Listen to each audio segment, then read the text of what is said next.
kada horo atkau kada na dak re menaya uni dipil baraida uni phandal ka bhumikompo huyuk kana asidai haram bola ko lay kada ko niya ko kata ado niya ko kata nitar ko bigyan bako pati kana a jahan ko lulutu pondito bako pati kana unko ko mena ko mi hor kan gya mi hor ge niya dharti binaw kada da chitar ge mina ar baka unku do judi unku judi tule jukho ko khai iya ko sate sermaren dud ko sate aika unku do boin tule jukha dali ko chedam sole me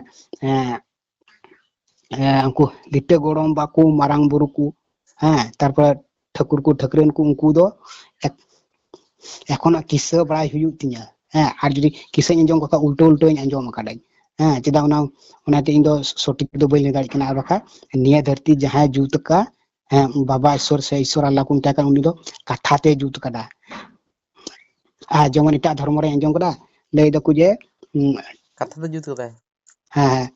मतलब Bible role ना Bible को all कुना और बका ना एटा तो धर्म पे रे उना मटे क्वेश्चन वाला क्लियर का गेला हां अच्छा नोआ चे अबन बन लेता चे ईश्वर के कना ओटा माने भगवान ओकय तो इस अल्लाह उनका नितुम तको बंगा ब्रुआ कना सेवा सेवा कना उनका नितुम तको उपरुमिया को हेसे हां तो चिदा मेटन कना जे तू चिदा मेटन तो बांग को उपरुम कना उना दे इनार उतरे एम का मिया हाने माराम बुरु खो जखन को हर को आलादायना उना इये खो उनी चिलि को मिताय आको आको तको बनाव कदा बांग ठीक गया को कुता पे हिडिंग का नितु हिडिंग चुड़ी के उत्तर एम का मिया इया ठीक है चिलि जो नितु ले के ले था ले आम के बका जुदि मला तंगल खा बा बका इंगी उल्टा तो भगा ने के माधो सिंह का खानते उना माराम बुरु या घटना कुलिंग का एखने ले दाड़ी माधो न ललुटु घटना कना शॉर्टकट ते ले आम कने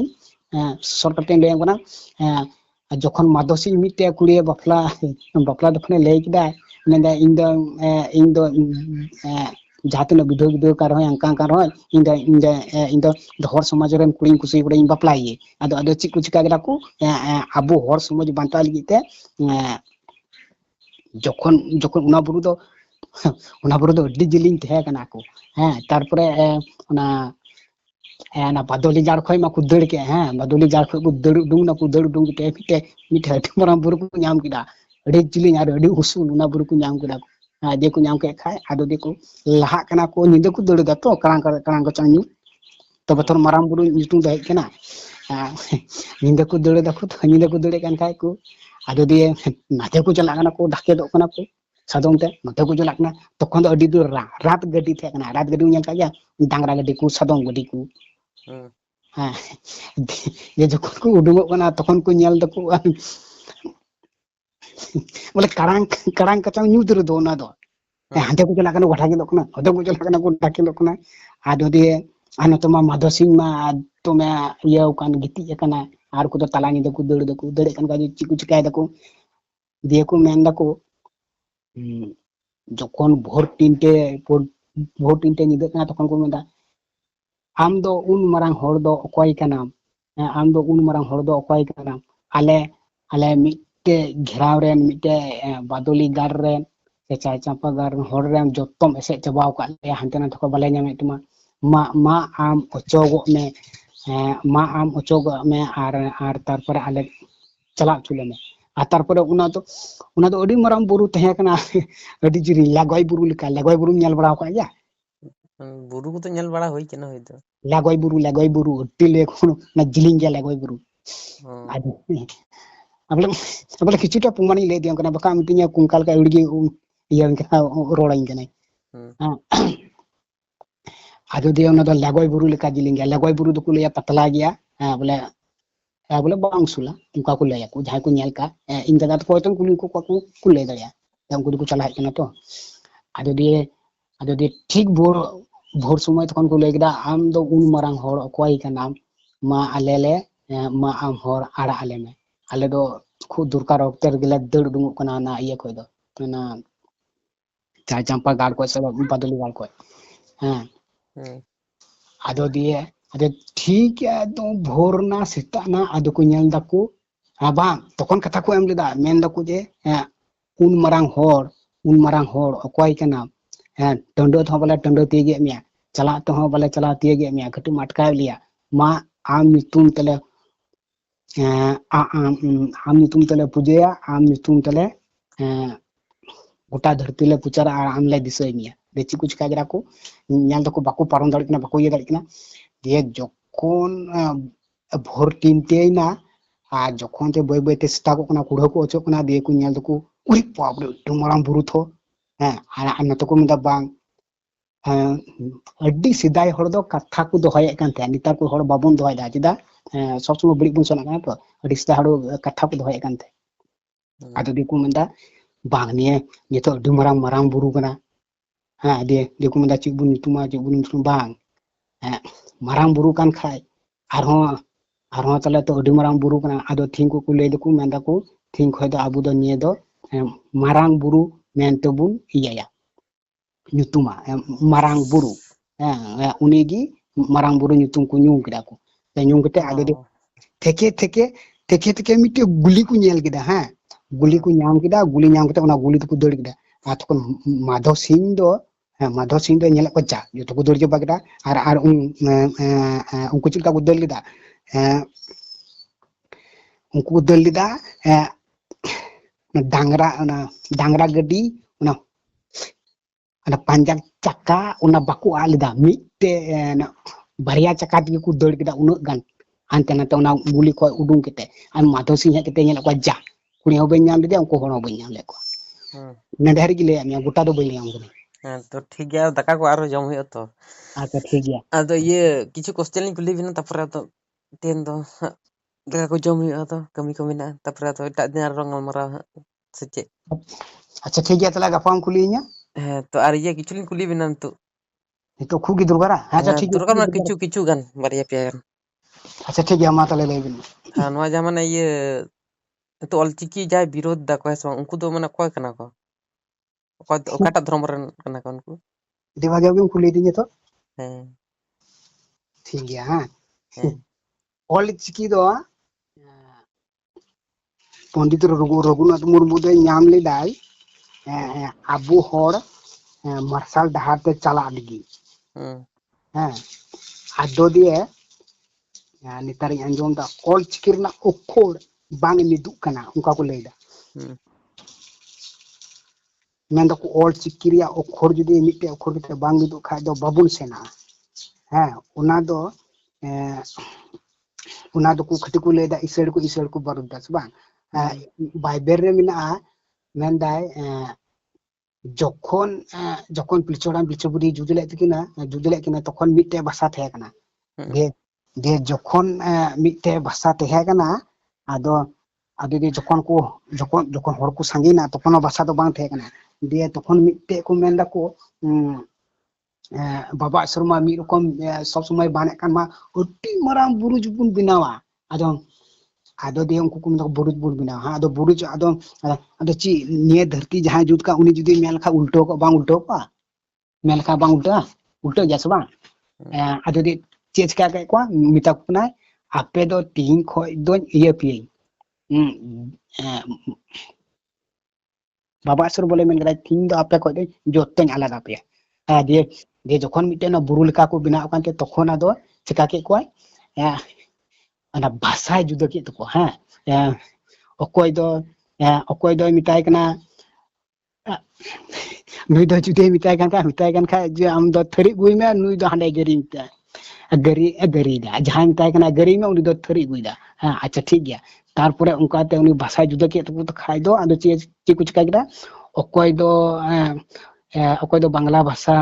बांग्ला भाषा मिलावेंते उनी दो बांग्लादेश हुईना नितार अकोय दो इंडियन भाषा रे दो आर जतो मिसाल तो सारे सारे थेना आर अकोय दो भोजपुरी भाषा दो उनको दो भोजपुरी भाषा हुईना अकोय दो पंजाबी भाषा उनका तगी निजे अपने हर को दर किदा आर उनका बॉर्डर को बनाव किदा दो नितार दो ची बुन मिटा कना आदो बुन मिटा अकोय दो को मिटा ऑस्ट्रेलिया अकोय दो को मिटा अमेरिका जखन भाषा जुदो का तो तखन कोय आदो दिए उनी जुदी भाषा जुदी जुदा लेखाय आर जुदी उनी जुदी ऑल चिकी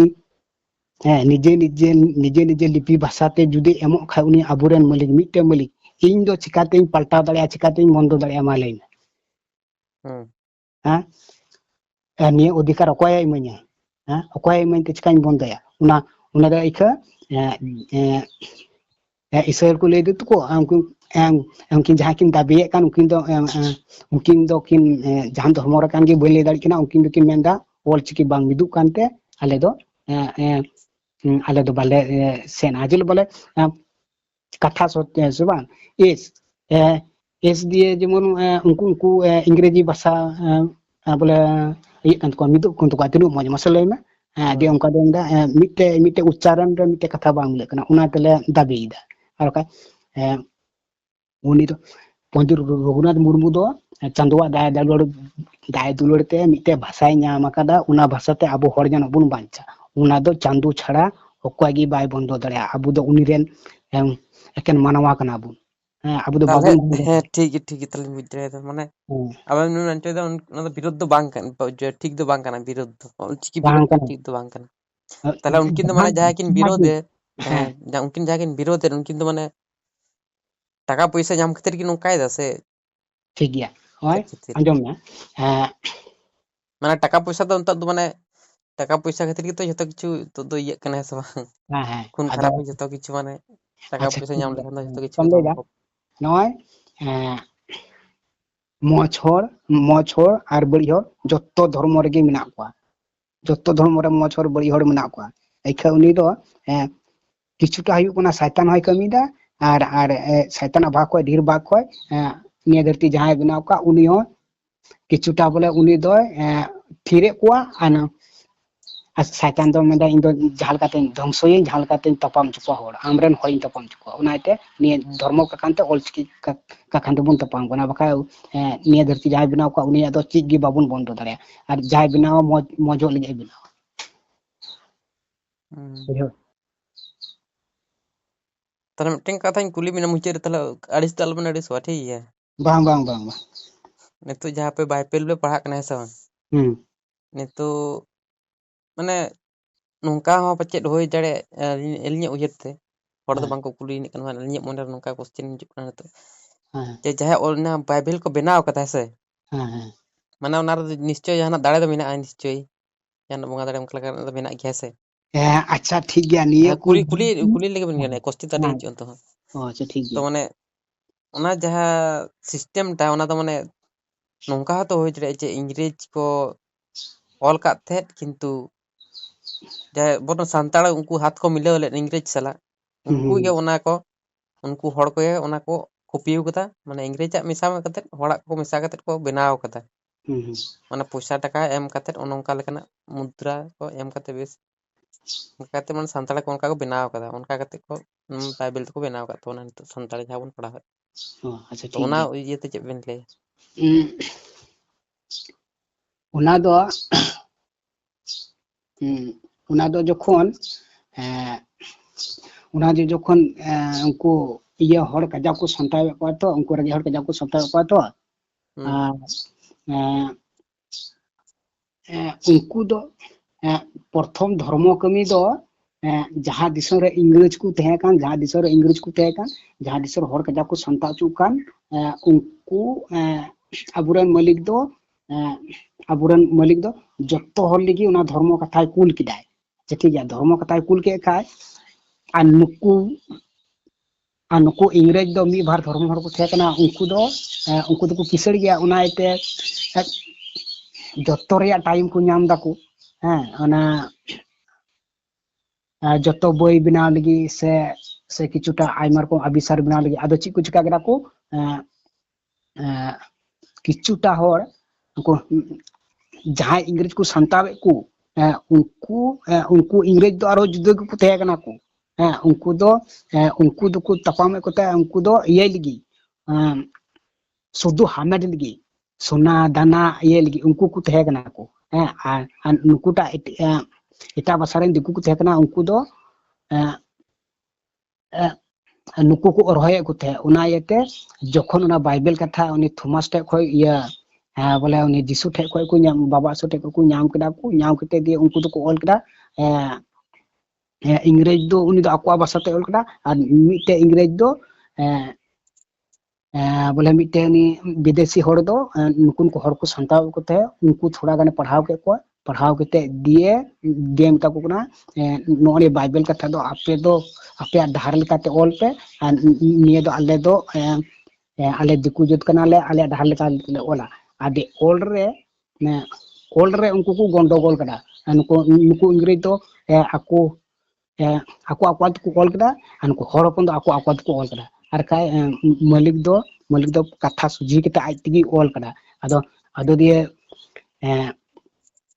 झमेला दो ची हुयु कना जिसु इंग्रेज दिसम रे जनाव लेनते उनाते उनको नुको इसड़ दो को मिता को इंग्रेज कना को चिदा उनको दो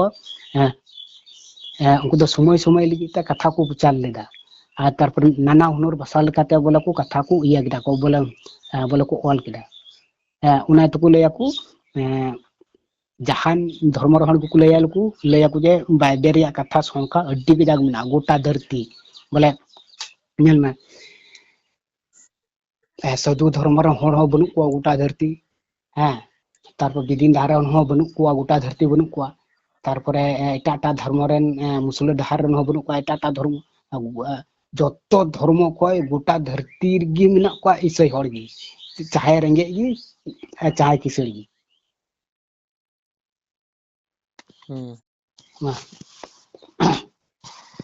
अति मज कथा कुली दी गिदिया एके इन पेराल का धर्म कथा बड़ाई तीन लैया मिया बखाय बा नुकान को हर दो आर बाम नाम को इरेन गुरु को नुकान को हर दो अकय को लay दड़या फादारे लay दड़या सिस्टर लay दड़या और बिशप बाबा नेतार उनी पोप को उनताय का नेतार उनी बिया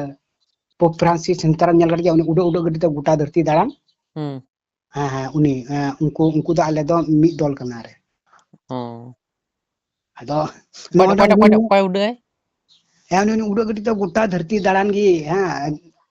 दिसम में दाड़ान गी अरे कथा धर्म रना कथा प्रचार टुकानो पोप फ्रांसिस पितार बाको उदोगी गे उनी पुर किचुडी ते इयो को ना मिशन रे मोदी सरकार चला अपना उनी ठे मिला लगी ममता है चला अपना उनको मीटिंग करा को नितार चिलका हो नो तो नितार दो बॉयस ना तुम पोप कान ये हर तो को मता धर्म पपा नितुम चेताय नितुम ता ये फ्रांसिस पोप फ्रांसिस बोले पोप दो बोले ये कना धर्म पपा कना इंग्लिश को मिताया पोप फ्रांसिस ता नितुम फ्रांसिस ता नितुम अदो नितार चिलका को दाबीदा अड्डी बज पॉइंट कथा कुली को नितार चिलका को दाबीदा मेन दको आपे दो पे इसराइल कना पे इंग्लिश कना पे हालेलुया हालेलुया पे लay दा पे रोड दा पे आतले उनी पोप फ्रांसिस ताले नितार उना ये गडी रे दुडु उकान ऑक्सीजन निया हास्पताल रे मिना उनी दो चिदा बाय बिसी करा नेल में आबुरे निया धरती जहां जुत का उनी दो सुदु उनी आया कथा प्रचार लगे बिना को अबुना जेमन किसण अबु दाड़ी अबु उना लगी दो बा उनाते चिदा उनी दो बयस हुयनते बखाय बाय हरामोआ बखाय बाय रुआ जतोड़ गुन हरामो बुरुआ बन सबा बयस को एम का तो इंग्लिश कनाय तो बांग कना इंग्लिश बोले एटा दिसरन हर कनाय आदो दे उनी दो इंग्लिश टाइटल दो चेत ताको ताले बय ले दड़े उना को आदो नितुम चेत का ताको मातले ले इंग्लिश बांग कना ले दो तो नितुम चेत का ताको उनको आदो ची तले उनको दो मुसलिम को इंग्लिश कना से उनको हिंदू को इंग्लिश कना तो जापले तो माने किछु माने उनकाना लिन नेल कदा माने उनकाना खबर को मिना जे मेंदा को उनको तो माने मेटन वंश को ताया कना अबेन चे बेन ले जा इंग्लिश माने इंग्लिश जाय हो वंश इस्लाम जाय हिंदू जाय उनको तो मेटन वंश कना को किंतु को भिन्न कना को भिन्न आदो बाइबल सलाना ठीक गे मिले कना तो बाइबल जेमन को ले दे भिन्न कता को उनका ओना गे सरी कथा कना जे भिन्न कता को आदो चिलका असल पॉइंट दो हुयु कना आबुरन मलिक धर्म कथा हम को अपना आया बांचा लेका आर का नुई दो मुसलिम कना हिंदू कना इंग्लिश कना उना को कथा दो बांग तुलना उना को कथा दो शैतान अबुई तपन छुए बुरा बकाय बांग जहान धर्म रन हर के बांग तुलो जका दाड़िया बुझो आदो दिखना तो ले जो को इंग्लिश कना को इनार ची इंतामिया जिसु दो जहां दिसम रे को इंग्लिश को तहे कान को शासने को रंगे हर उना दिसम रे जन्मयना अरे धर्म कथा पसना कदा अकोय दो किसड़ियो खाय दो से उनी किसड़ ᱧᱚᱜ ᱦᱚᱲ ᱫᱚ ᱚᱱᱟ ᱵᱟᱭᱵᱮᱞ ᱚᱞ ᱫᱚᱦᱚ ᱠᱮᱫᱟ किसड़ इंग्रेज ᱦᱚᱲᱮ ᱛᱟᱦᱮᱱ ᱠᱷᱟᱡ ᱛᱟᱦᱞᱮ ᱛᱚ उनी ᱫᱚ ᱤᱭᱟᱹ ᱯᱟᱥᱱᱟᱣ ᱠᱮᱫᱟᱭ बाइबल कथा पसना के बाइबल कथा रे ऑल दो मेना अकय गे आलोपे तोड़ जबर को जबरदस्ती को और जहां गे तोड़ जोर कते दो धर्म डाहर तो बाम इदि दाइया ᱦᱮᱸ ᱛᱚ ᱟᱨ ᱤᱭᱟᱹ ᱪᱮᱫ ᱞᱤᱧ ᱞᱟᱹᱭ ᱛᱟᱦᱞᱮ ᱢᱩᱪᱟᱹᱫ ᱨᱮ ᱛᱚ ᱢᱤᱫᱴᱮᱱ ᱠᱟᱛᱷᱟ ᱞᱤᱧ ᱢᱮᱛᱟᱵᱮᱱ ᱠᱟᱱᱟ ᱰᱤᱵᱮᱴ ᱨᱮ ᱡᱩᱫᱤ ᱠᱚ ᱢᱮᱛᱟᱵᱮᱱᱟ ᱦᱤᱡᱩᱜ ᱡᱟᱦᱟᱸᱭ ᱚᱱᱠᱟ ᱵᱮᱱ ᱦᱤᱡᱩᱜᱼᱟ ᱮᱸᱰᱮᱠᱷᱟन चलाव दाड़िया लिन एखा अलिंग दो ᱦᱮᱸ इनारेली लई का बना अलिंग ᱦᱮᱸ उनको पे हड़ा ऐदरी छड़ा बलिंग चला दाड़िया चेदा मसले में सोशल मीडिया रे बांग मिटे हिंदू मिटे मुस्लिम मिटे ईसाई मिटे बुद्ध धर्म रे हड़ उनको को मिटे जे को और जहां बाय पति उनको को मिटे जे को और गाड गुड को तपाम कना और गाड गुड को कमो चबाइदा अदो अदो अदो इरेन गुरु दो चे मिटिंग कना हाँ सरिगी मिट्टे कना मिट्टे कथा गे पतियो में चेदा आम जुदी लाइव रे सोशल मीडिया रे चला खाय आबुरेन बिशप बाबा और फादर आ पोकु पोच या उडारा बिशप बाबा ची ले ताहियो और बखाय तो आलोन चला चेदा सब समय को निसुड़ाइदा भागी भागी धर्म कथा को निसुड़ाइदा उना आयते अदो तो ना के अदो डिबेट रे जुदी बन हिजुग खान दो उनका जुदी को मेन खान जाहे उन समय लिंग मेता बेना अच्छा ठीक गया चेदा अलिंग दो जतखन ऐदरी बलिंग नाम तो तखन दो अलिंग दो नितो दो आबेन दो कथा दो बेन पसना दाड़ी गया अलिंग छवि आलो बेन एमा से आर ना फोन नंबर दो एम का एम बेन हां तो ना फोन नंबर एम बेन और ना एम अच्छा अच्छा ठीक गया ताले हां ठीक गया ताले जोहार गे हां जोहार गे और उत्तर को थेनका कुली लगे गप्पा हाँ अब जहां तीस बोले जहां तीस ठीक है ठीक है जोहार गे ताले जोहार गे